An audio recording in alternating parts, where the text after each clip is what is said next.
Father ay siguro nandito na. Ang Father nandito na. Hindi ko na po hahabaan.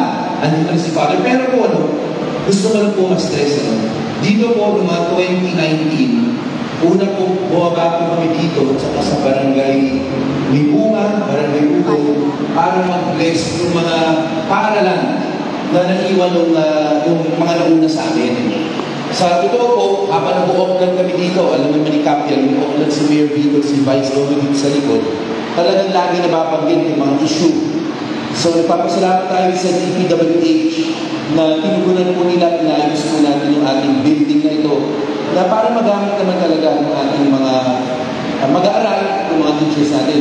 Sana hindi magsawa sa atin ng DPWH ginagawa na tama.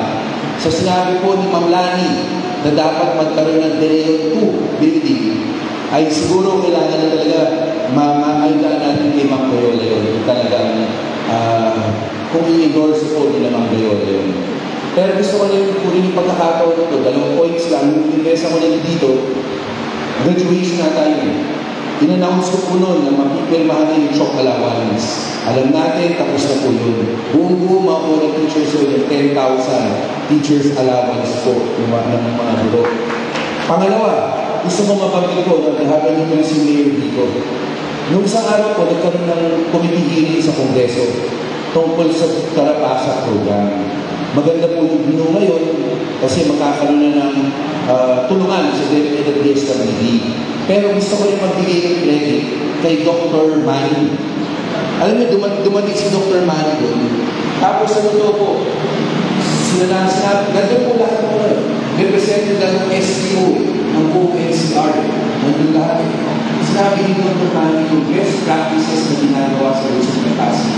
Minento po ni Dr. Manny doon yung ginagawa ng LGU natin na magbibigay tulong sa mga teachers para makapag-upskill para sa mga video programs ng ating mga mag-aaral sa Luzon ng Pasig. Sa totoo po, natuwa ako nung binabanggit ni Dr. Manny lahat yun.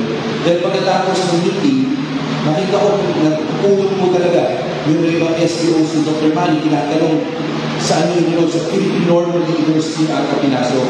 At siguro yung mga best practice na gano'n, sana ay mas maging blessing tayo i-share sa iba. Kasi yun talagang kailangan eh. Doon nga, nagulat lahat kung nalaman ang ginagawa ng Luzon ng Pasig yun, talagang sponsored by the NGO yun. Hopefully po, itong mga best practice na ito, hindi maiwan sa Luzon ng Pasig. Yung best practice na ito, dapat i-share nyo sa ibang mga SBOs. Kasi sayang eh. Kung hindi natin gagamitin, kung yung karabasa ko, mayroon 20 million pesos. Ang gagamitin for the next 20 days. 20 days na mayroon 20 million na gastos doon. Sa ngayon po, at least medyo maayos dahil aayusin mo na katulad ng ginagawa dito sa Luzon ng Pasig. Yung mga kailangan natin para pag nakikita tayo, kasi yan naman tayo na talagang nakatulong tayo sa mga mag-aaral natin. Hindi lang sa Luzon ng Pasig, pero sa NCR sa buong Pilipinas. Pero ngayon po, ngayon Sir DJ, Vice Dodo, dito mga sa DJ dito. At syempre, sa anak, yung kanina nakakalan yung buhay ito, ay sana magpagandang kain dito ito.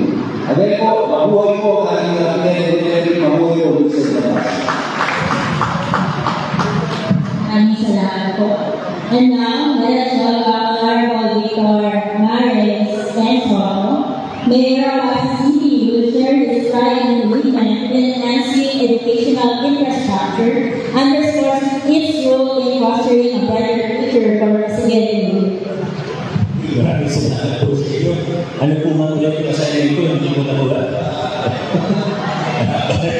Anyway, magandang umaga po sa ating lahat. Maraming salamat sa pagkakasama dito sa inyong paaralan. Gaya sa aming paunuman, una po kong bisita dito noong 2019 para sa blessing game ng DJ. Pero ang mga issue na kailangan ayusin. Maraming salamat po ikaw sa mga Mangulo, sa ating mga kaibigan nila sa DPWH na patugunan ninyo yung mga issue na ito. Hindi naman dito sa Pinaya, pero mga nabanggit na yung mga gugo, ito yung mga kailangan ayusin ng konti. At masaya na po tayo dahil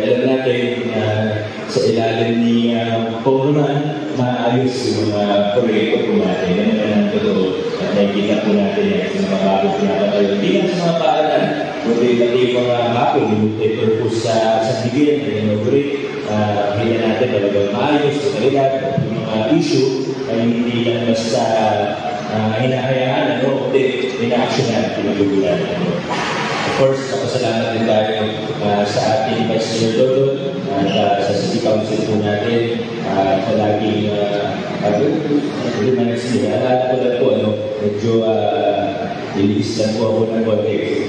Alam na po natin itong Philippine building, kami nga kung may bagong building, siguro pwede yung Franklin de Leon building.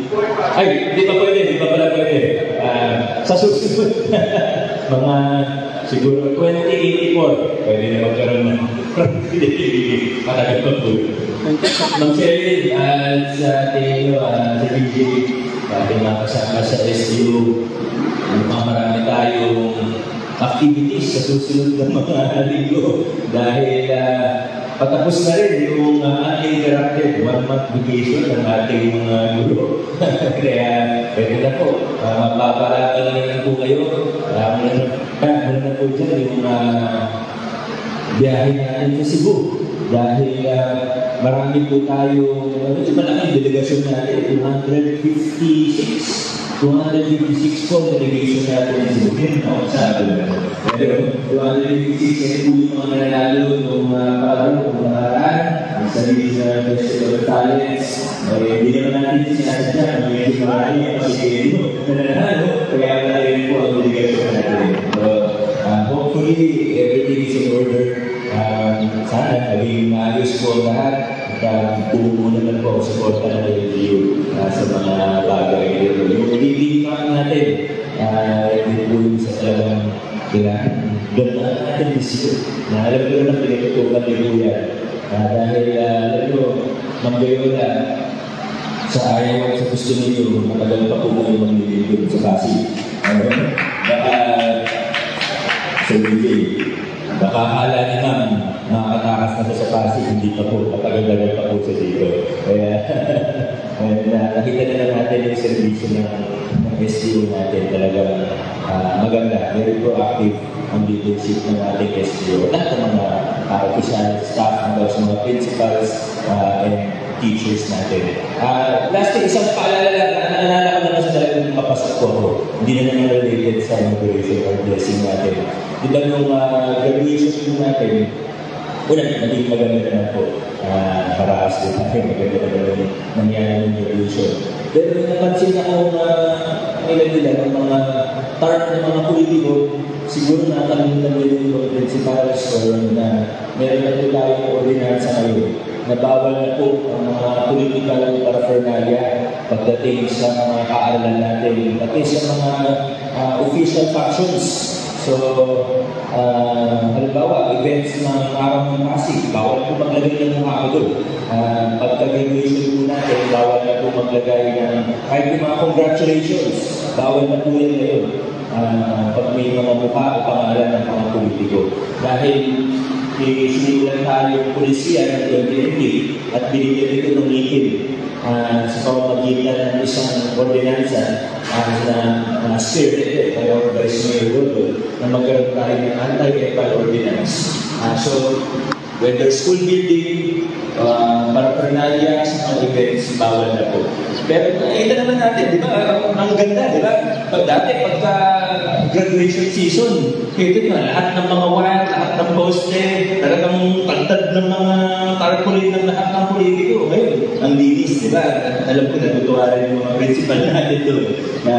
Pero siguro, reminder lang din, kasi minsan pag nagiging po ako, may isa-isa, baka kinakabahan lang o natatakot yung mga principal na ipatanggap siya. Pero ako na po yung nagbibigay ng instructions kapag may mga ganun. Usually isa, dalawa lang naman Sanay na naman tayo lahat from mayor to barangay officials. Medyo nasanay na naman tayo sa Pasig. Pero minsan, national officials, hindi nila alam na ganun yung pataan sa Pasig. So, empower na natin yung mga principals sa pag-minagilan. Hanggang na nila para manatiling malinis ang ating paligiran, ating mga paaralan. Dahil ang punto naman natin dito, ang layunin natin dito, ay sanayin natin yung mga kabataan natin sa tama at sa maganda. Yan naman po talaga yung gusto natin gawin. Hindi lang ito dahil may naisip tayong pulisiya, hindi, gusto natin yung mga susunod na henerasyon ng mga Pasiguerio ay mamulat sa mas magandang estilo ng politika, hindi na yung traditional politics. Malayo pa tayo sa ideya, pero unti-unti doon na tayo papunta. Pero muli po, maraming salamat sa lahat na nandito, pati sa mga PTE natin, yung nabati kanina, sa parents, mga mag-aaral po ng Pineda Elementary School, sa ating barangay officials, city officials, DepEd officials, DPWH, Father, maraming salamat po at congratulations sa ating lahat. Maraming salamat. Maraming salamat po. And now, let us honor Honorable Robert Vincent Jude B. Jaworski, our Vice Mayor of Pasig City.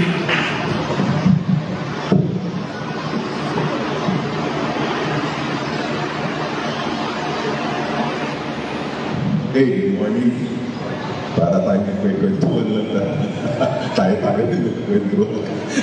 Anyway, kay Mayor, kay Congressman, kay Ma'am Cheryl, kay Sir DJ, kay Dani, sa lahat po sa atin, sa DPWH na dito. Actually, today's event naman, aminin naman natin, no? Through the effort po ito ng ating buting Congressman. Dahil kung hindi dahil kay Congressman Romulo, hindi po mapapagawa ng yung bigay. Para po natin si Congressman Romulo. No? So, syempre, thank you, Kong. Ultimately, ang mga project naman ganito, ito ay testamento, no? Dun sa hangarin ng ating buting Congressman, sa ating pamalaan, DPWH, national government, na talagang mapaganda ang level ng servisyo, lalong-lalo na pagdating ng pagbibigay ng maayos na informasyon sa ating mga anak. So, kasama kami, ang lokal na pamahalaan sa lahat ng mga programa na tinutulong ni Congressman Romulo. Siyempre, ang SDO ng Pasig, siyempre 100% po support ang LGU sa inyo. Dito sa Barangay Pineda Elementary, kay CAP. Siyempre, kailangan po natin ng kung anong kailangan suporta. Sabi nga namin ni Mayor Vico, priority po talaga natin ang education dito sa ating lungsod dahil paulit-ulit po natin sinasabi yung kabataan natin pag-asa ng future ng Pasig. Pero kung hindi tayo magtatanim ng maayos na dekalidad na edukasyon, wala rin tayong improvement na mangyayari. Ultimately, ang gusto po natin gumanda ang buhay ng bawat isang Pasiguerio, and we can only do that through quality education. And panghuli, nabanggit nga ni Mayor Vico, yung anti-EPAL ordinance. Bottom line po, gusto lang natin alisin talaga ang politika sa public service, lalo-lalo na pagdating po sa pagbibigay ng informasyon sa ating mga kabataan. Yun ang priority po natin. Let's get politics away from the schools. Let's let respect ng ating mga guro na nag-aalaga, nag-uulma, ng talento at galing ng ating kabataan Pasiguerio. And leave politics to the politicians. Ang public service, pakita natin sa tao, walang halong politika. Anyway, congratulations ako sa Pineda. Salamat ulit kay Congressman Romulo. God bless us. Thank you. Maraming salamat po. And now, let us hear from our Barangay Pinuno, Honorable Francisco Frankie D. De Leon.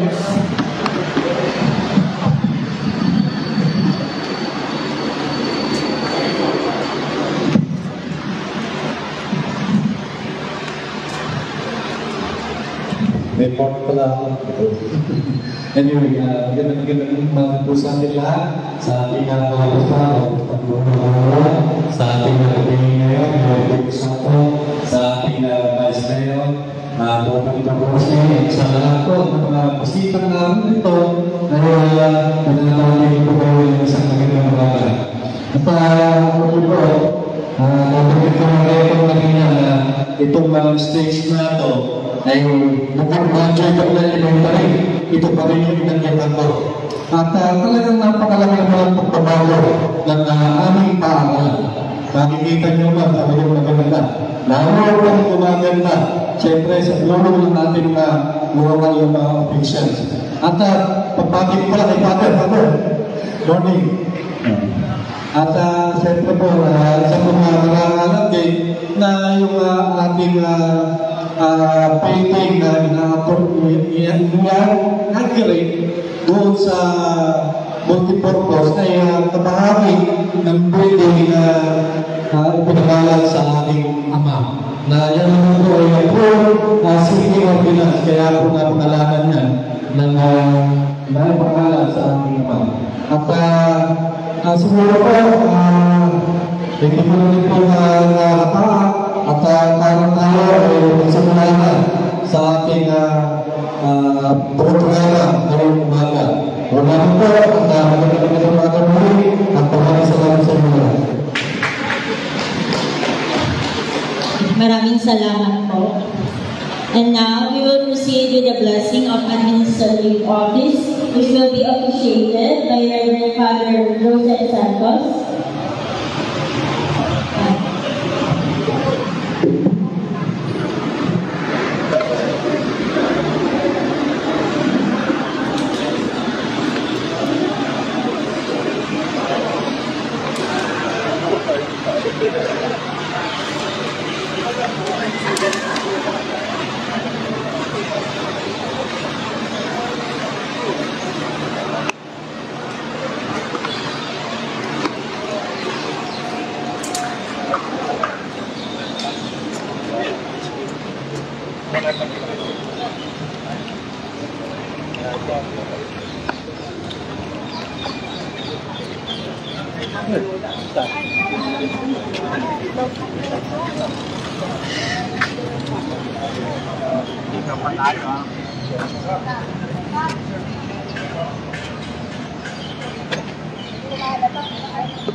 Pasigan nyo, magandang araw. Kasalukuyan ay sinasagawa ang inaugurasyon ng newly rehabilitated building, 4-story building dito sa Pineda Elementary School. At ito ay sa proyekto ng DPWH o Department of Public Works and Highways at ni Congressman Roman Romulo. Nagkaroon ng maikling programa. Nandito sila Mayor Vico Soto, Congressman Roman Romulo, Vice Mayor Dodo Jaworski at ang kapitan ng Barangay Pineda na si Frankie De Leon. Dinaluhan din ang ilang mga representante mula sa DPWH at principal at guro ng nasabing paaralan. Nagkaroon na ng ribbon cutting at sa kasalukuyan ay babasbasan na nga ang nasabing gusali.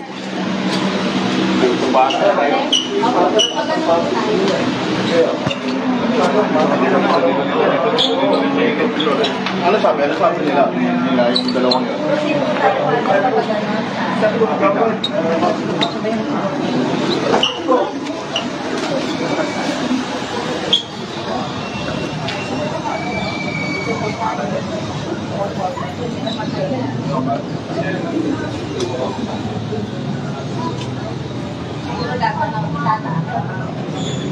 Yung office dito, Ate Lani? Second floor. Naayos? Opo. Office? Na second floor. Second floor po. More on sa second floor. Nandito rin ang ilan ng mga kawani ng Schools Division Office gaya ni Dr. Victor Havena.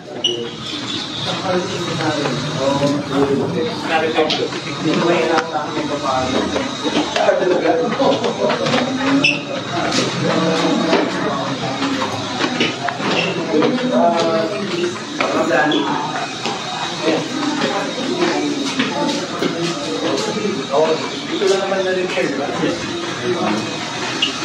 Okay. Ma'am Lani? Yes po. Saan tayo? Dito po to.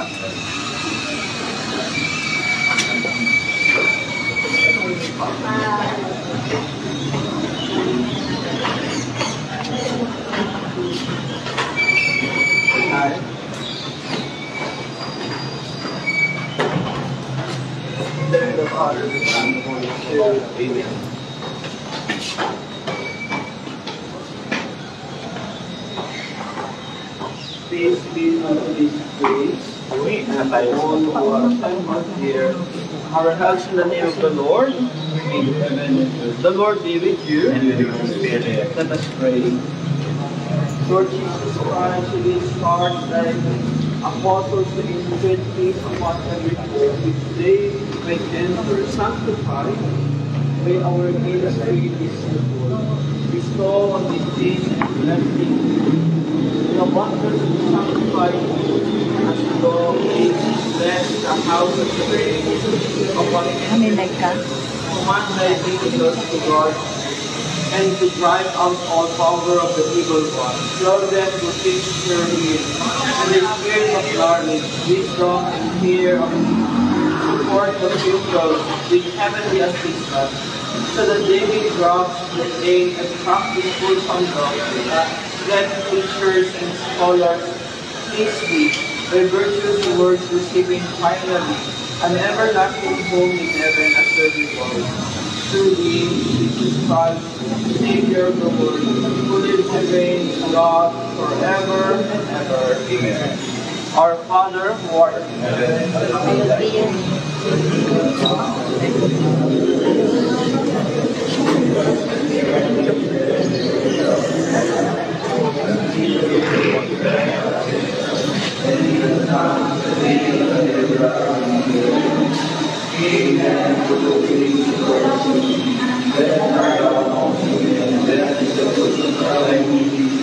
Holy Mary, Mother of God, pray for us sinners, now and at the hour of our death. Amen. For grace, the Lord is with you. Blessed are you among women,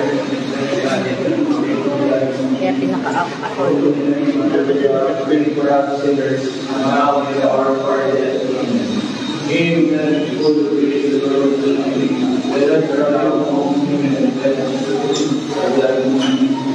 Holy Mary, Mother of God, pray for us sinners, now and at the hour of our death. Glory to the Father, to the Son, and to the Spirit, as was in the beginning, now and forever, now and amen.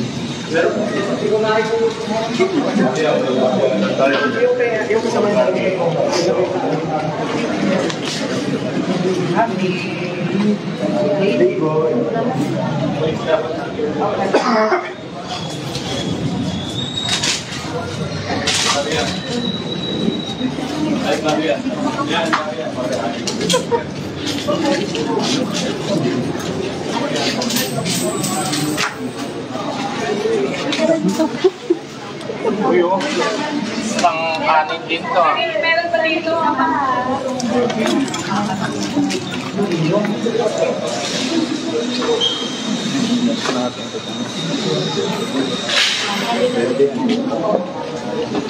Sorry. Dito naman po. Sir, may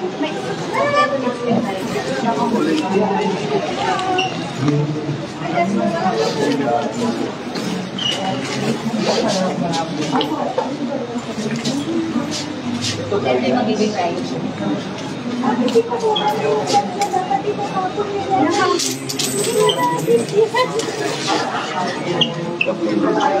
Maganda sa akin.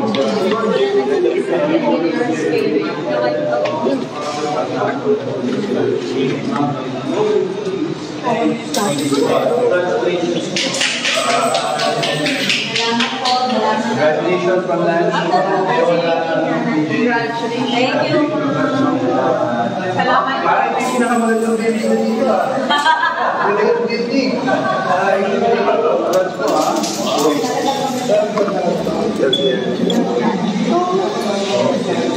Sa laki na po. Sa laki ng klaro. Sa laki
Ay, doon po. Wala tayo sa malaki pa. Tayo siyang pabundok na ganyan.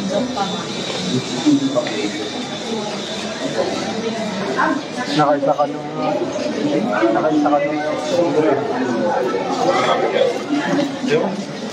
siapin natin matapos kayo.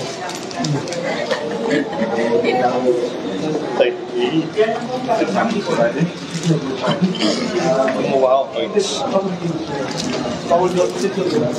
Hindi, pag di mo binastos, di ka makawala ng pera. Siyempre, di mo binastos. Hindi ko talaga dapat na.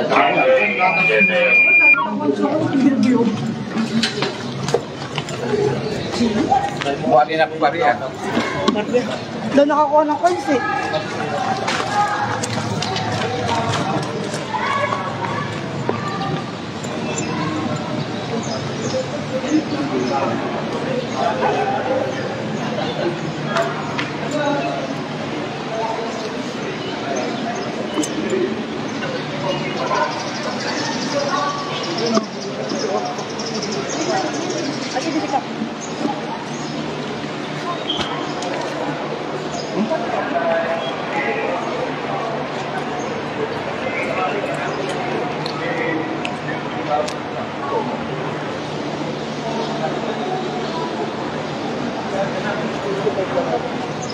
Tingnan lang namin kayo. may 10 dito. Hindi, wakong mahulog ito doon sa ako.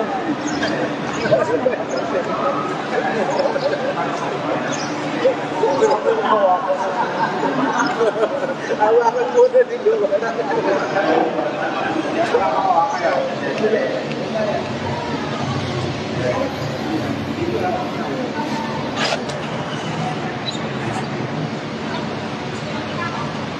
Tayo.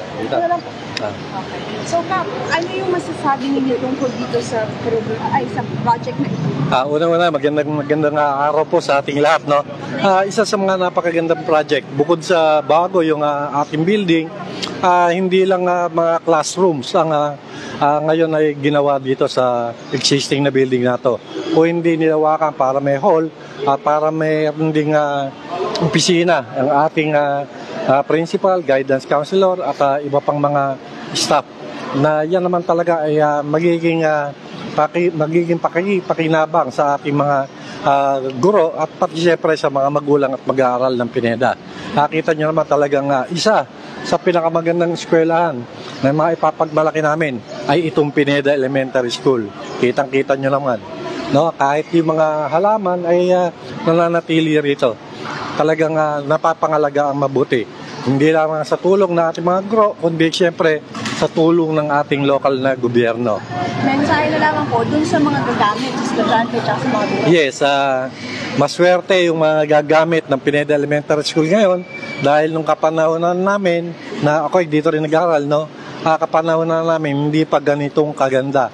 Kaya ang ito ay sa mga gagamit, sa mga susunod na mga mag-aaral sa Pineda ay pangalagaan po natin, no? Dahil kayo ang makikinabang sa gantong environment, napakaganda, ay maganda, mai-inspire silang pumasok. Kaya pangalagaan po natin para tuloy-tuloy, para yung mga susunod na mga gagamit pa ay mapangalagaan din at maging inspirasyon din sa kanila para patuloy yung kanilang pagpasok, ganahan na mag-aral sa ganitong klaseng napakaganda environment. Thank you so much, Kap. Thank you, Red. Thank you, Red.